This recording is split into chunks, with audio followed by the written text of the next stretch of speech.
عالمی رابطہ ادب اسلامی کے تحت مولانا ابوالحسن علی ندوی اسلامک اکیڈمی کے اشتراک سے جامعہ اسلامیہ بھٹکل میں آئندہ ماہ مولانا سید ابوالحسن علی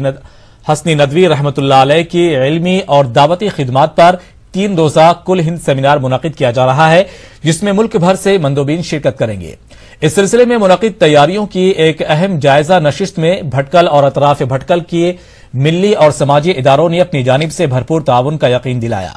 خیال ہے کہ سیمینار کی صدارت آل انڈیا مسلم پرسنل لا بورڈ کے صدر اور ندوۃ العلماء لکھنؤ کے ناظم مولانا سید محمد رابع حسنی ندوی فرمائیں گے۔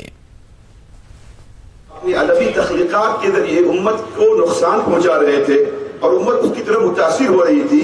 میں نہیں کہتا کہ 100% کامیابی ملی، لیکن ایک بہت بڑی تعداد الحمدللہ اللہ کے فضل سے اس پر متوجہ ہوئی کہ ان کی کوششوں کو اسلام کا رخ دینا چاہیے۔ تقریباً بہت سارے ایسے ممالک آپ کو نظر آئیں گے جہاں اس زمانے میں اس تحریک کے شروع ہونے کے بعد الحاد زدہ ذہنیت رکھنے والے لوگوں نے اور ارتداد کے اندر مبتلا بہت سارے فلم سازوں نے، رقاصاؤں نے اور ادبی اعتبار سے جو ہے اسلام دشمن طاقتوں کے اہلکار بننے والے بہت سارے مسلمان ادبا اور شعراء نے توبہ کی اور ان کی صلاحیتیں الحمدللہ اسلام کے لیے جو ہے وقف ہو گئی۔